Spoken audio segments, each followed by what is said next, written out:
అందరికీ ముందుగా నమస్కారం.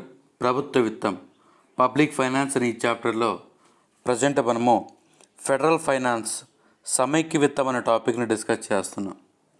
దీనిలో భాగంగా 14వ ఆర్థిక సంఘం గురించి డిస్కస్ చేస్తున్నాం. మనం ప్రీవియస్ క్లాసులో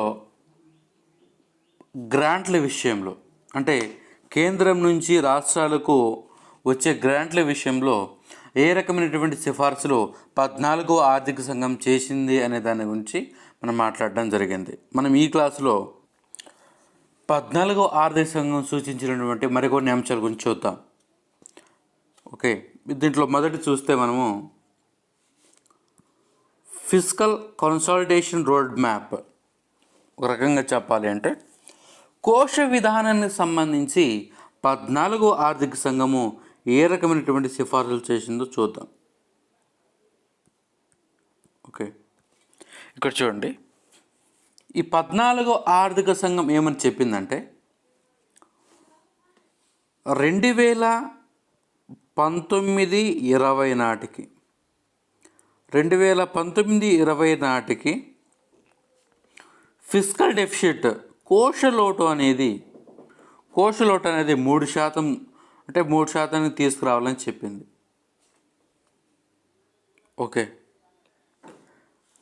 అదేవిధంగా ఈ యొక్క రెవెన్యూ లోటు ఏదైతే ఉందో, రెవెన్యూ డెఫిసిట్ ఏదైతే ఉందో దాన్ని 0కు తీసుకొచ్చి రెవెన్యూ మిగులు చూపించాలని చెప్పింది. ఓకే, రెవెన్యూ మిగులు చూపించాలని 14వ ఆర్థిక సంఘం చెప్పింది. ఇది కేంద్రానికి సంబంధించి. అదేవిధంగా రాష్ట్రాలకు కూడా ఇదే రకంగా చెప్పింది. ఆ రాష్ట్రాలలో కూడా ఏం చెప్పిందంటే ఇది కేంద్రానికి సంబంధించి. ఇప్పుడు మనం రాష్ట్రాల సంగతి మాట్లాడితే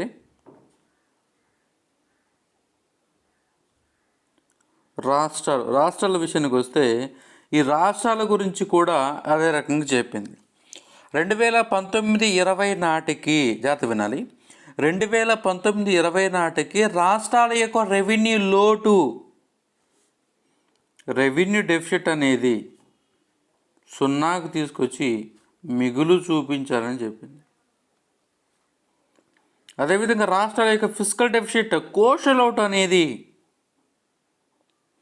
3% తీసుకురావాలని చెప్పింది. అయితే రాష్ట్రాల యొక్క కోశ లోటు 3% తీసుకురావాలి అనే అంశంలో ఒక చిన్న వెసులుబాటు కూడా కల్పించింది.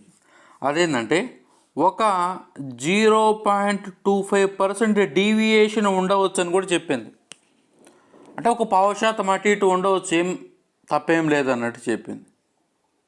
ఓకే,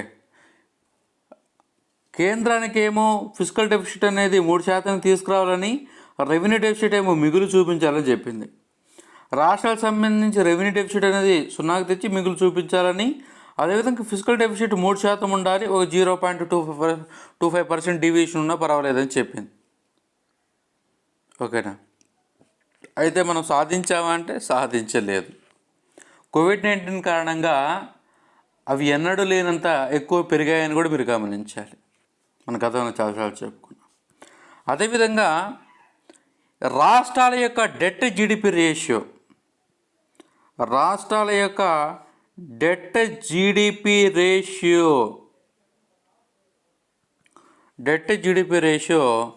25% కంటే 25% కంటే తక్కువ ఉండాలని సూచించాను. అంటే రాష్ట్రాల యొక్క అప్పు అనేది జీడిపిలో 25% కంటే మించరాదని చెప్పింది. అయితే గతంలో నేను ఎఫ్ఆర్బిఎం సమీక్ష కమిటీ ఏదైతే ఉందో ఎన్కే సింగ్ ఈయన ఏం చెప్పాడు, ఎన్కే సింగ్ ఏమన్నాడంటే రాష్ట్రాల యొక్క ఈ యొక్క అప్పు ఏదైతే ఉందో అది జీడిపిలో 20% కంటే తక్కువ ఉండాలని చెప్పారు. అంటే ఇది అప్డేటెడ్, ఇది లేటెస్ట్, ఇది మనం అంటే ఇది ఎప్పుడో 2013లో వేస్తే అప్పుడు చెప్పినటువంటి అంశం ఇది కమిటీ. కాకపోతే ఎన్కే సింగ్ 20% అది గుర్తుంచుకోండి. అదేవిధంగా మరొక అంశం ఏం చెప్పిందంటే ఎఫ్ఆర్బిఎం యాక్ట్ స్థానంలో, ఇప్పుడు ఎఫ్ఆర్బిఎం చట్టం ఉంది కదా, 2004లో ప్రవేశపెట్టినటువంటి ఎఫ్ఆర్బిఎం యాక్ట్ 2004 ఉంది కదా, దాని స్థానంలోకి debt ceiling fiscal responsibility legislation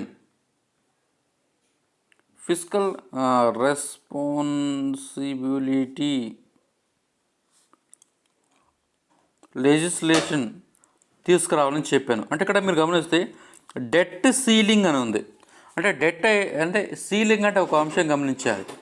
ceiling అంటే అంతకంటే పెరగకూడదు అన్నట్టు.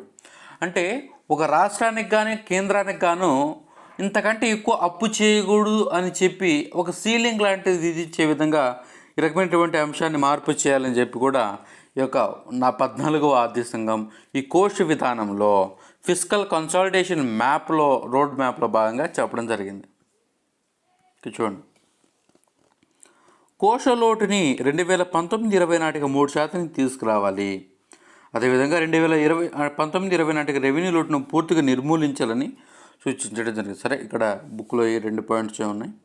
Next GST, goods and service tax. Okay, అయితే ఈ సూచనలు ఎప్పుడువి? 2015లోవి. జిఎస్టీ ఎప్పుడు అమల్లోకి వచ్చింది? 2017లో. అంటే జిఎస్టీ ప్రవేశపెట్టక ముందే జిఎస్టీ సంబంధించిన సూచనలను సలహాలని 14వ ఆర్థిక సంఘం సూచించాను. అంటే కేంద్ర రాష్ట్రాలు రెండు కూడా జిఎస్టీని ప్రవేశపెట్టాలని చెప్పింది 14వ ఆర్థిక సంఘం. ఓకేనా? జిఎస్టీ వల్ల రాష్ట్రాలకు నష్టం వస్తే జిఎస్టీ పరిహార చట్టాన్ని తీసుకురావాలని కూడా ఈ యొక్క 14వ ఫైనాన్స్ కమిషన్ అనేది కేంద్రాన్ని సూచించారు. ఓకే, ఏం చెప్పింది? కేంద్రము రాష్ట్రము రెండిట్లో కూడా జిఎస్టీని ప్రవేశపెట్టాలని చెప్పి, అదేవిధంగా జిఎస్టీ వల్ల రాష్ట్రాలకు ఏదైనా నష్టం వస్తే జిఎస్టీ పరిహారపు చట్టము తీసుకురావాలని కూడా ఈ 14వ ఆర్థిక సంఘం సిఫారసు చేశాను. అదేవిధంగా ఆ చట్టం ద్వారా రాష్ట్రాలకు నష్టపోయినటువంటి నష్టాన్ని భర్తీ చేయాలని కూడా ఈ యొక్క ఆర్థిక సంఘం సిఫారసు చేసింది. అదే రకంగా చూద్దాం. ఇక్కడ 14వ విత్త సంఘం జిఎస్టీపై సూచనలు చేశాను. జిఎస్టీ అమల్లోకి వచ్చిన మొదటి 3 సంవత్సరాలు రాష్ట్రాలకు వచ్చే నష్టాన్ని 100%, 4వ సంవత్సరం 75%, 5వ సంవత్సరము 50% కేంద్రం భరించాలి. స్వతంత్ర జిఎస్టీ పరిహార చట్టాన్ని తీసుకురావాలని సూచించాను. అంటే ఇప్పుడు జిఎస్టీ నష్టపరిహారం ఉంది కదా, రాష్ట్రాలకు నష్టం వస్తే ఆ నష్టాన్ని 5 సంవత్సరాలకు భర్తీ చేయాలని చెప్పింది. అయితే మొదటి 3 సంవత్సరాలు ఏదైతే ఉందో ఆ మొదటి 3 సంవత్సరాలు ఆ రాష్ట్రానికి వచ్చినటువంటి ఎంత అయితే, ఫర్ ఎగ్జాంపుల్ 100 కోట్లు నష్టం వచ్చింది జిఎస్టీ వల్ల, ఆ 100 కోట్లు ఇచ్చేయాలి. ఓకేనా? దాని తర్వాత 4వ సంవత్సరం ఏదైతే ఉందో అప్పుడే 75% మాత్రమే ఇవ్వాలి. అంటే ఫర్ ఎగ్జాంపుల్ ఆ సంవత్సరం కూడా 4వ సంవత్సరం కూడా ఆ యొక్క రాష్ట్రానికి 100 కోట్లు నష్టం వస్తే 100 కోట్లు ఇవ్వాల్సిన అవసరం లేదు, 75 కోట్లు ఇస్తే చాలు. ఓకేనా? 5వ సంవత్సరం ఏంటంటే 5వ సంవత్సరం కూడా 100 కోట్లు నష్టం వస్తే అప్పుడు 100 కోట్లు ఇవ్వాల్సిన అవసరం లేదు, 50 కోట్లు అంటే హాఫ్ ఇస్తే చాలు, 50% ఇస్తే చాలు అని చెప్పి ఈ రకంగా జిఎస్టీ పెట్టిన తర్వాత రాష్ట్రాలకు నష్టం వస్తే ఆ నష్టాన్ని భర్తీ చేయాలని చెప్పి కూడా 14వ ఆర్థిక సంఘం సిఫారసు చేశాను. ఓకే,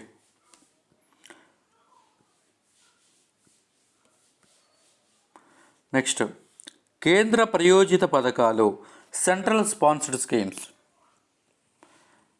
ఇవి కేంద్ర ప్రయోజిత పథకాలు అనేవి చాలా ఎక్కువ ఉంటాయి. ఇక్కడ సెంట్రల్ స్పాన్సర్డ్ స్కీమ్స్ అంటే వీటిని ఏంటంటే ఇవి రాష్ట్రాల్లో ప్రవేశపెడతారనమాట. రాష్ట్రాల్లో ఈ పథకాలు అమల్లో ఉంటాయి. వాటికి నిధులు ఎవరిస్తారు? వాటికి నిధులు కేంద్రం ఇస్తుంది. ఓకేనా? ఆహార భద్రత పథకం కావచ్చు, మన్రేగా కావచ్చు, మహాత్మా గాంధీ పరిధినాలు కావచ్చు, ఇవన్నీ కూడా. అయితే 14వ ఆర్థిక సంఘం ఏం చెప్పిందంటే 14వ ఆర్థిక సంఘం ఏం చెప్పిందంటే ఇలా చాలా సెంట్రల్ స్పాన్సర్డ్ స్కీమ్స్ ఉన్నాయి, దీని మీద కేంద్రము ఎక్కువ ఖర్చు చేస్తుంది. కాబట్టి ఈ సెంట్రల్ స్పాన్సర్డ్ స్కీమ్స్ని ఏదైతే ఉన్నాయో వాటిని అంటే 30 సెంట్రల్ స్పాన్సర్డ్ స్కీమ్స్ని రాష్ట్రాలకు బదిలీ చేయమని చెప్పి సిఫార్సు చేశాను. ఓకే, అంటే ఇక్కడ ఈ కొన్ని స్కీమ్స్ ఉన్నాయి, కొన్ని పథకాలు ఉన్నాయి. ఆ పథకాల మీద కేంద్రమే ఖర్చు చేస్తుంది. ఓకేనా, కేంద్రమే ఖర్చు చేస్తుంది. అటువంటి పథకాలు ఏదైతే ఉన్నాయో ఒక 30 పథకాన్ని కేంద్ర రాష్ట్రాలకు బదిలీ చేయమంటుంది. అంటే ఏంటి అంటే కేంద్రం ఖర్చు చేయకుండా రాష్ట్రాలు వాటిని ఖర్చు చేసుకోవాలి. అంటే ఆ పథకాన్ని అవే నడుపుకోవాలి. కేంద్రం యొక్క అండదండలు ఏముండవు అన్నట్టు. అయితే వాస్తవానికి మాట్లాడితే అంటే 30 పథకాలు బదిలీ చేయమని చెప్పినప్పటికీ 8 పథకాలు మాత్రమే బదిలీ చేయడం జరిగింది. చూద్దాం. కేంద్ర ప్రాయోజిత పథకాలలో 30 పథకాలు రాష్ట్రాలకు బదిలీ చేయాలని 14వ ఆర్థిక సంఘం సిఫార్సు చేసిన. అయితే పథకాల ప్రాముఖ్యత, న్యాయపరమైన అంశాలు దృష్టిలో ఉంచుకొని 8 పథకాలను మాత్రమే బదిలీ చేయడం జరిగింది. అంటే కొన్ని సాంకేతిక కారణాల వల్ల 8 పథకాలు మాత్రమే అంటే బదిలీ చేయడం జరిగింది రాష్ట్రాలకు. ఆర్థిక సంఘం సిఫార్సుల మేరకు కేంద్రం నుంచి రాష్ట్రాలకు బదిలీలు ఏ రకంగా ఉన్నాయి అనే దాని గురించి చూద్దాం. కేంద్రం నుంచి రాష్ట్రాలకు బదిలీ. ఓకే, అయితే 14వ ఆర్థిక సంఘం అనేది కేంద్ర పన్ను వాటాలు రాష్ట్రాలకు ఎంత ఇవ్వమని చెప్పింది. ఎంత పర్సెంటేజ్ ఇవ్వమని చెప్పింది? 42% కదా, చెప్పండి డీటెయిల్గా. 13వ ఆర్థిక సంఘం 32% ఇవ్వమంది కేంద్ర పన్నుల్లో. ఒకేసారి 10 పాయింట్స్ పెంచిందని కూడా మనం చూసాం. ఓకే, అంటే కేంద్ర పన్ను వాటాలో 42% రాష్ట్రాలకు ఇవ్వాలి. అంటే ఆ 42% ఎంత అంటే ఇక్కడ చూడండి,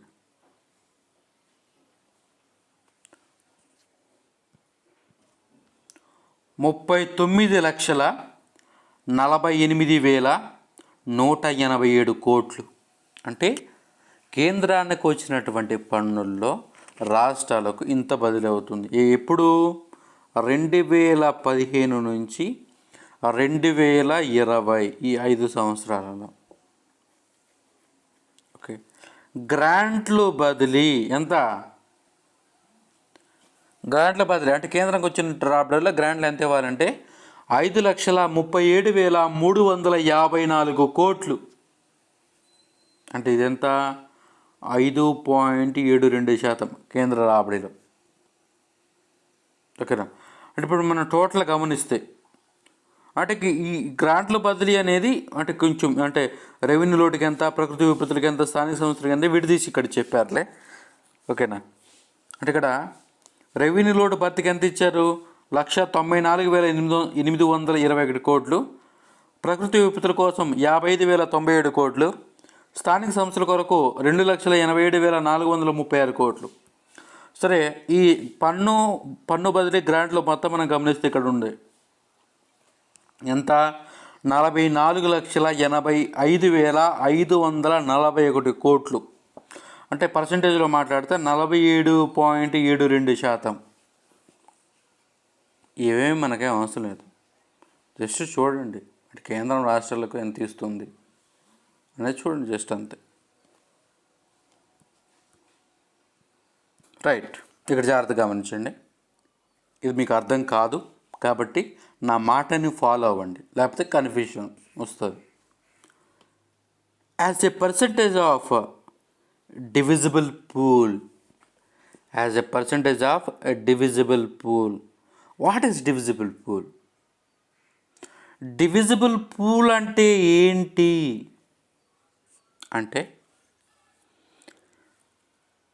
అంటే కేంద్రానికి వచ్చే మొత్తం పన్నుల్లో రాష్ట్రాలకు బదిలీ చేసే వాటాని డివిజిబుల్ పూల్ అంటారు. Listen carefully.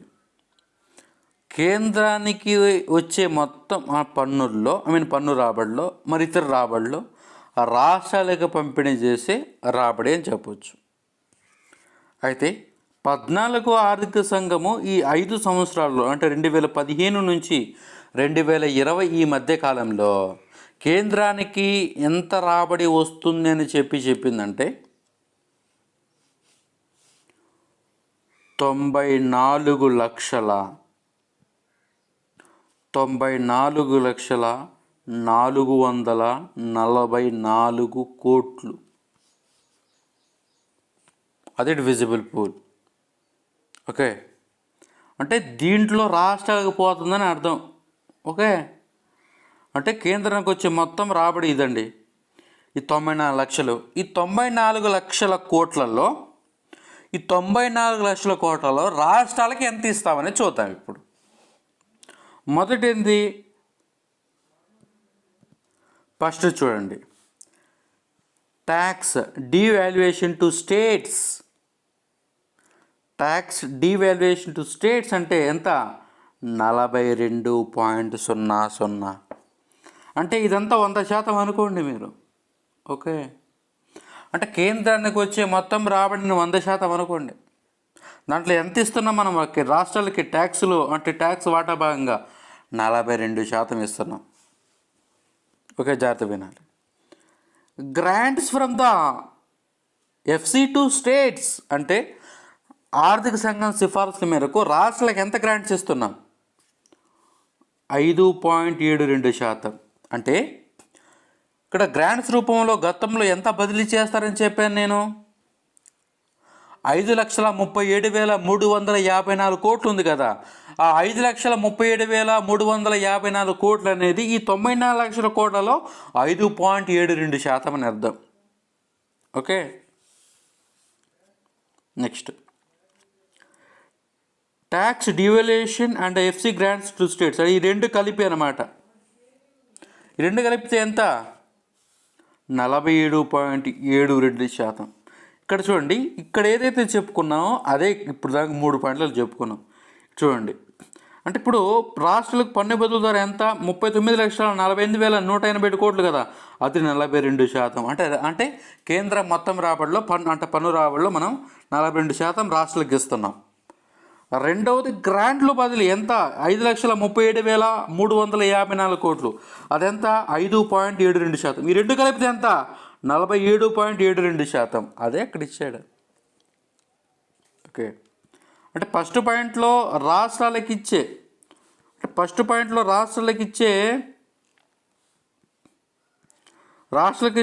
పన్నుల వాటా, రెండవది గ్రాంట్స్ వాటా, మూడోది అంటే ఈ రెండు కలిపి మూడోది చెప్పాడు. Okay, next, fiscal space with union. Fiscal space with the union అంటే ఏంటి? రాష్ట్రాలకు మొత్తం ఇవ్వగా కేంద్రం దగ్గర మిగిలి ఉండేది అని అర్థం. ఓకే, ఎంత? 52.28. అంటే జాగ్రత్త గమనించాలి, ఇక్కడ కేంద్రానికి అంటే కేంద్రం నుంచి రాష్ట్రాలకు మొత్తం ఎంత పోతుంది? ఇక్కడ 47.72%. ఇప్పుడు మొత్తం కేంద్ర పన్ను 100% అనుకుంటే ఈ 100లో నుంచి ఈ 47.72% తీసేస్తే మనకి ఎంత వస్తుంది? ఓకే, ఎంత వస్తుంది? 52.28%. ఓకేనా? అంటే రాష్ట్రాలకి ఇవ్వగా మిగిలింది అంటే కేంద్రానికి అని, అదెంత? 52.28. అంటే మీరు అంటే ఇక్కడ చూడండి, ఈ లెక్క ఉంది కదా, 44,85,551 కోట్లు ఉంది కదా. ఈ 44,85,547 కోట్లను కేంద్రానికి వచ్చే మొత్తం రాబడి ఉంది కదా, ఇది ఎంత? ఇది 94,444 కోట్లు ఉంది. దాంట్లోంచి తీసేస్తే ఎంత వచ్చిద్దో అదే ఇది 52.28. అది కూడా లెక్కలో చెప్పనా? 49 లక్షల అంటే కేంద్రానికి మిగిలేది 49,14,904 కోట్లు. ఓకేనా? ఈ లెక్కలే మీకేం అవసరం లేదు, ఈ 14 ఆర్థిక సంఘం కాబట్టి 15 ఆర్థిక సంఘాన్ని మీరు గుర్తుపెట్టుకుందరు మీకు అవసరమైతే. ఓకే, అంటే fiscal space with the union అంటే రాష్ట్రాలకి ఇవ్వగా అంటే కేంద్రం దగ్గర ఎంత మిగిలింది అని చెప్పు. నెక్స్ట్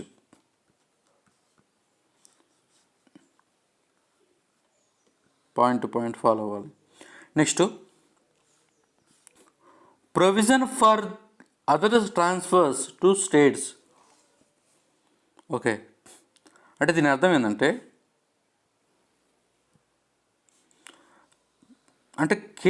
ఇప్పుడు ఆర్థిక సంఘం అవసరం లేకుండా, ఆర్థిక సంఘం యొక్క సిఫార్సు లేకుండా కేంద్రం కూడా తన ఇష్టానుసారం రాష్ట్రాలకు గ్రాంట్లు మంజూరు చేయవచ్చని మీకు చెప్పడం జరిగింది. చెప్పాను గతంలో నేను. 282 ఆర్టికల్, భారత రాజ్యాంగంలోని 282 ఆర్టికల్ ప్రకారము కేంద్రం రాష్ట్రాలకు గ్రాంట్లు ఇచ్చును, తన విచక్షణ మేరకు ఇచ్చును. ఎంత ఇచ్చును కేంద్రం యొక్క ఇష్టం. అంటే భారత రాజ్యాంగంలోని 282 ఆర్టికల్ ప్రకారము కేంద్రము తన స్వంత నిర్ణయాలతో, అంటే ఆర్థిక సంఘంతో ప్రమేయం లేకుండా ఇవ్వదలిచినటువంటి ఎంత అంటే 15.72%. అర్థమైందా? అంటే ఇవన్నీ కూడా ఇవన్నీ ఆర్థిక సంఘం యొక్క సిఫార్సులు. కానీ కేంద్రం తన సొంతకి ఇచ్చేదన్నమాట. ఎంత ఇవ్వాలనుకుంటుంది? 15.72%. 15.72% అంటే ఈ 94 లక్షల కోట్లలో ఎంత అంటే 14,77,943 కోట్లు.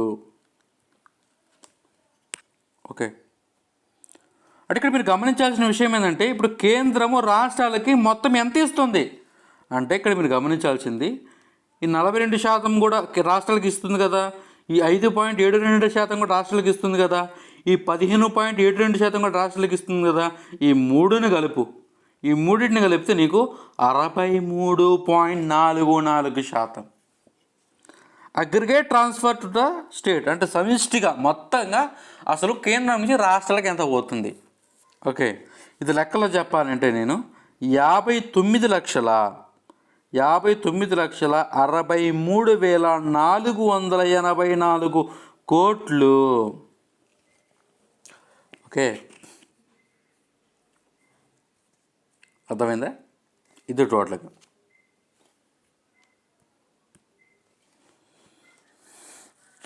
ఇది కేంద్రం నుంచి రాష్ట్రాలకు నిధులు బదిలీ వివిధ అంశాల ఆధారంగా, అంటే రాష్ట్రాలకు ఇవ్వగా కేంద్రానికి ఎంత మిగులుతుంది అన్నీ కూడా.